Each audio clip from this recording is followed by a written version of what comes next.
종전선언과 평화협정을 분리시킨 거예요. 왜 분리시켰을까요?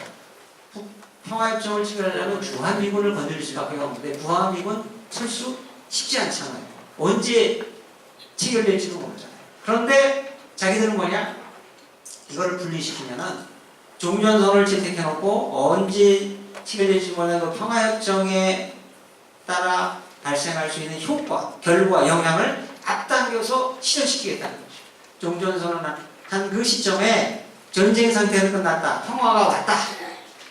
요 멘트를 시작해서 한반도의 새로운 질서, 냉전 질서 구조 해치 이거 다 해체해야 되고 간다 이거예요. 그러면 미군 철수는 나중에 실현할지라도 그 미군 평화협정에서 나타나는 결과, 효과, 영향을 실현시키겠다. 이번에 판문점 선언 이행을 위한 군사분야 합의서에 벌써 이미 그런 게 조금씩 나타나고 시작하고 있죠. 네.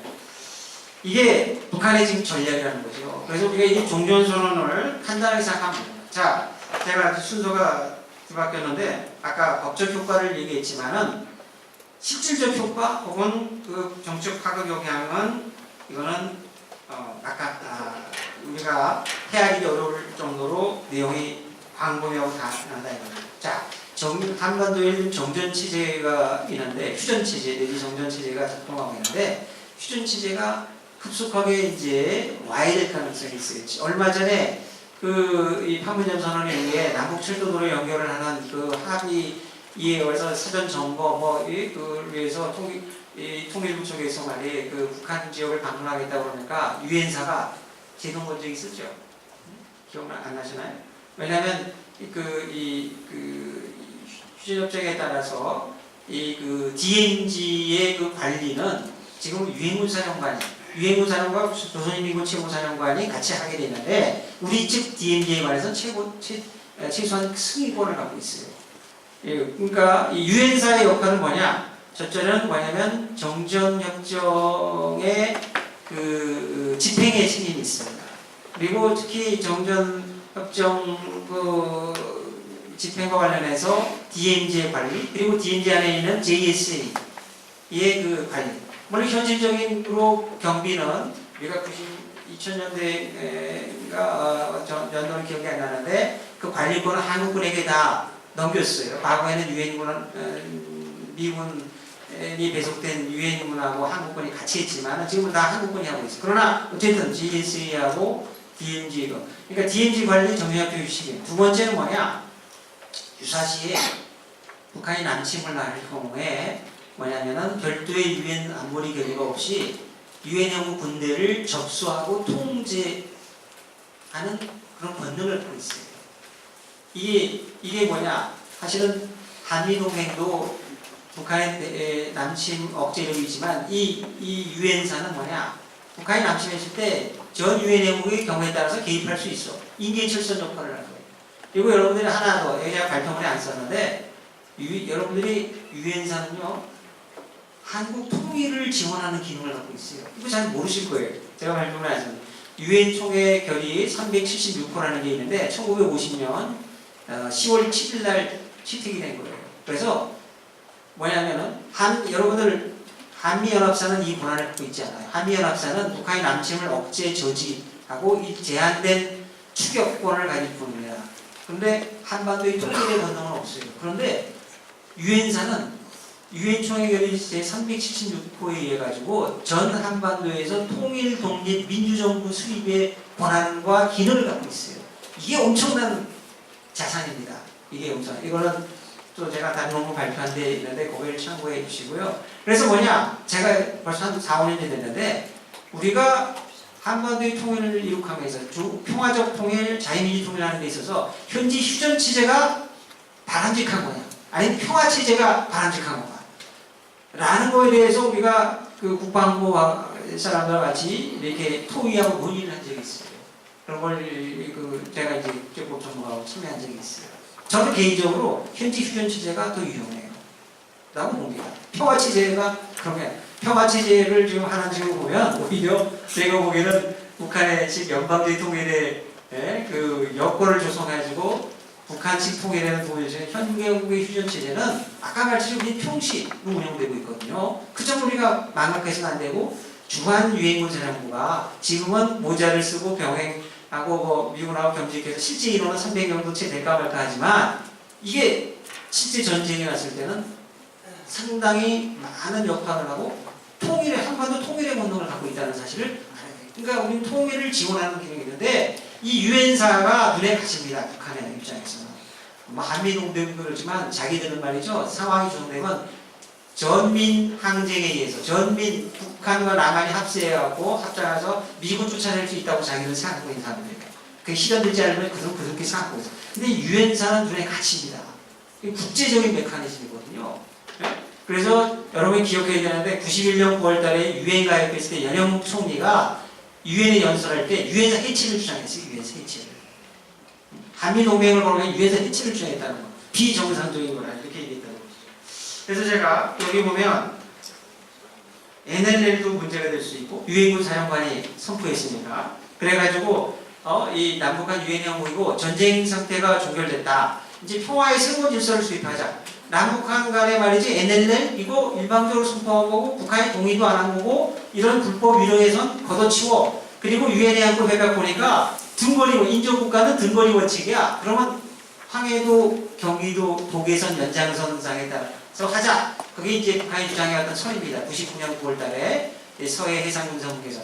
그럼 그게 설득력을 가질 수도 있다라고 해석하는 이 조금 좌파진의 좀 학자들이 있어요. 저는 그 반대 논리가 있는데 그 얘기까지만 여러분들이 유엔 해안권 협약 제15조를 보면 명예의 경계 획정에 관한 조항이 들어가 있어요. 그래서 등거리 원칙, 증간선의 원칙이 적용되지만 거기에 단서 조항이 있어요. 뭐냐?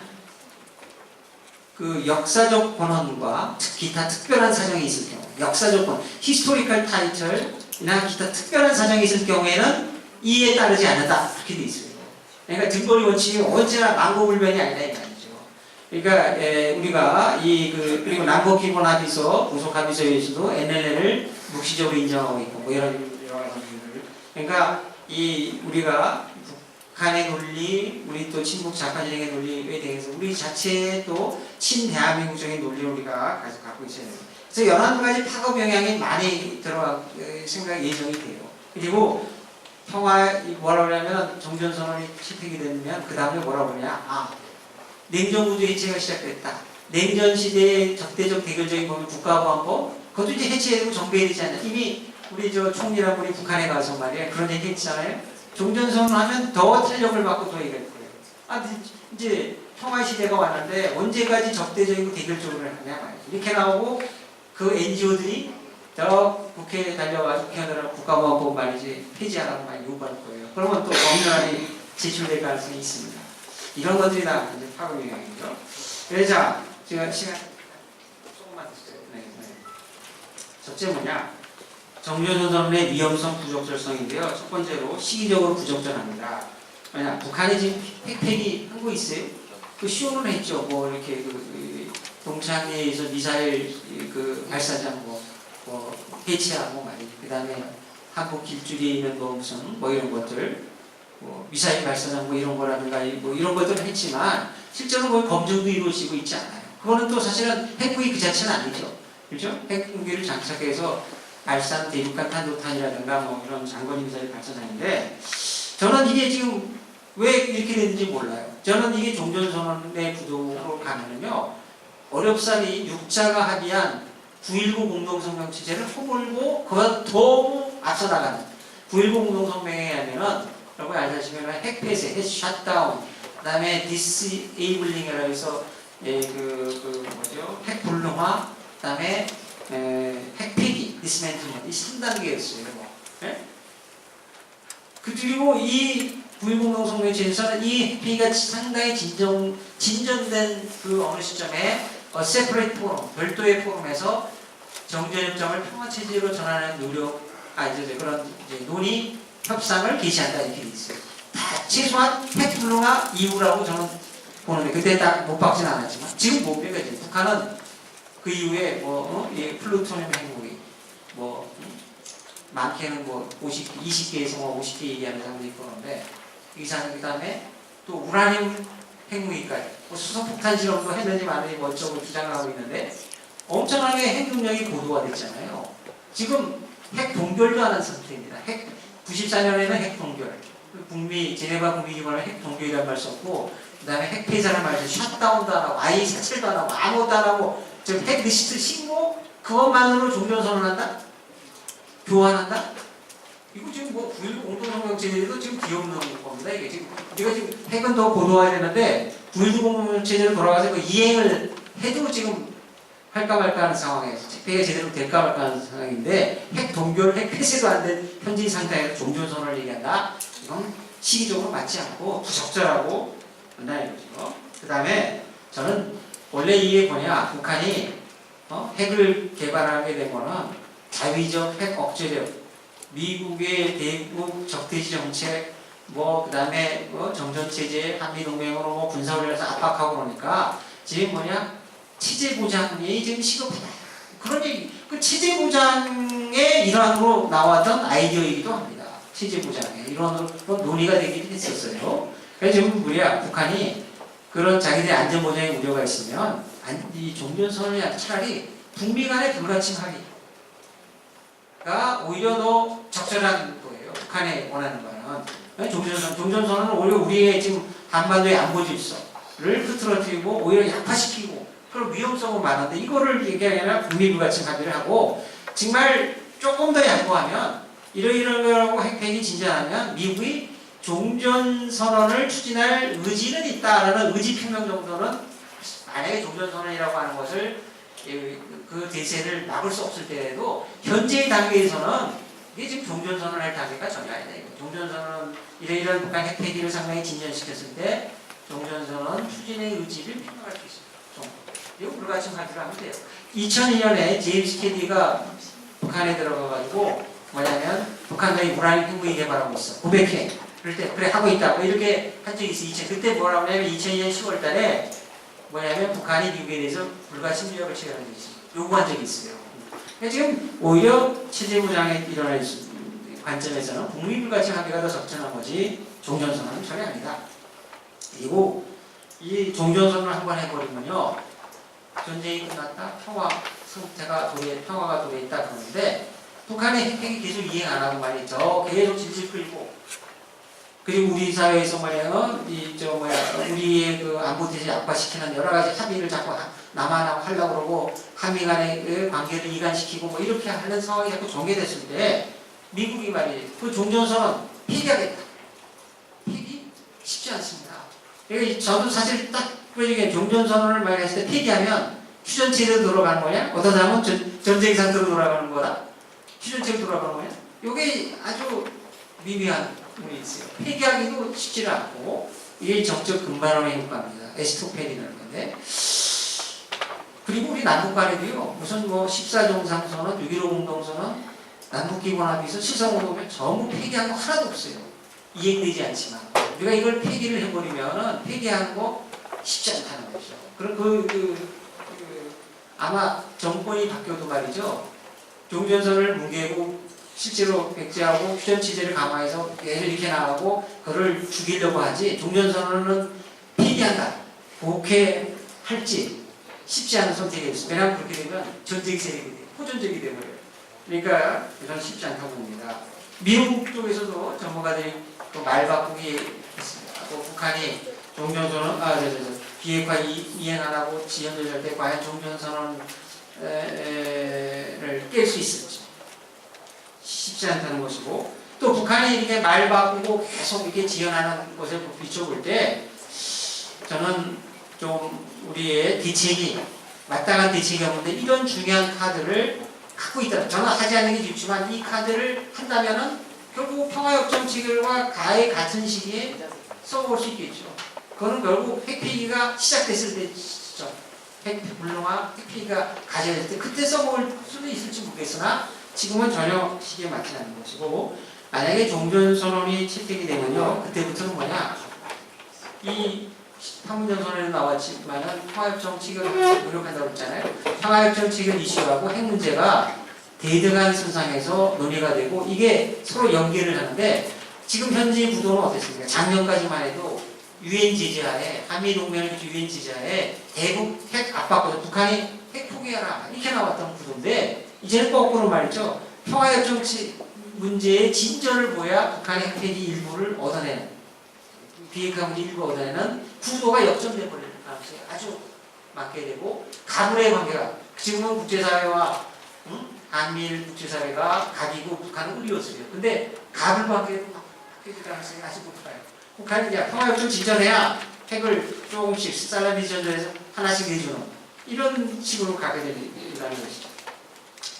네, 그래서 저는 이런 문제점 때문에 저는 현재 상태에서는 종전선언은 아니고 불가침 선언과 함께 종전의지 표명, 그것이 마지노선이에요. 사실은 이것도 안 하는 게 제일 좋지만, 그 다음에 우리의 의사에 관계없이 미국이 또 어떻게 나올지 모르는데, 종전선언이 가시화됐을 때 우리가 이걸 가급적 늦게 최후로 뒤로 미뤄야 되겠지만, 그럴 때는 중지 조건이 있어야지. 아까 말씀하신 무슨 6.25 전쟁의 소수의 책임 문제라든가 사과, 천안의 연평도 문제도 있죠.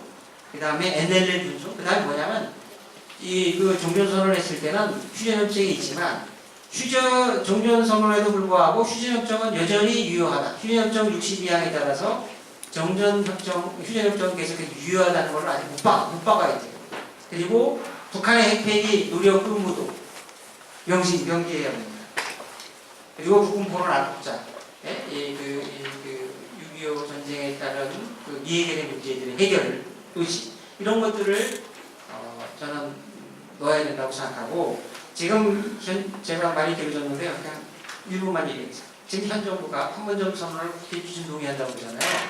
저는 그게 맞지 않다고 보는데, 오늘 내용이 이거 아닌데, 근데 이건 한번 국회 기준 동의하면요, 종전선언도 국회 기준 동의를 하게 될 추진할 겁니다. 왜냐하면 판문점선언에 규정되어 있는 것이고 판문점선언 아들이 있잖아요. 그럼 뭐냐? 종전선언을 국회 기준 동의를 받으면 종전 죄악이 돼버려요. 그러면 이건 빼도 박도 못합니다. 종전선언이 아니에요. 그리고 죄악이 돼버리는 거죠. 그러면 뭐 미군 철수만 남는 거예요. 북한은 김정은이가 말이죠. 미군 우리는 나가는 거 원치 않고 싶지도 않다고 그러는데, 미국 김정은과 북한은 가만히 있고 대남 전략을 통해서 남한의 친북 세력과 착동해서 나가라 그렇게 하면은 목표치 언제까지 버티는지 두고 보자, 이렇게 북한이 나올 거란 말이에요. 그래서 저는 판문점 선언의 국회 기준 동의를 아예 철저히 차단을 해야 종전선언도 그런 가능성을 공시할 수 있다. 그 정도 말씀을 드리고요. 제가 시간이 없어서 말씀을 못 드렸는데, 각주 36번하고 37번 마지막 두 개를 꼭 읽어보시기를 부탁드립니다. 자, 발표는 마치겠습니다.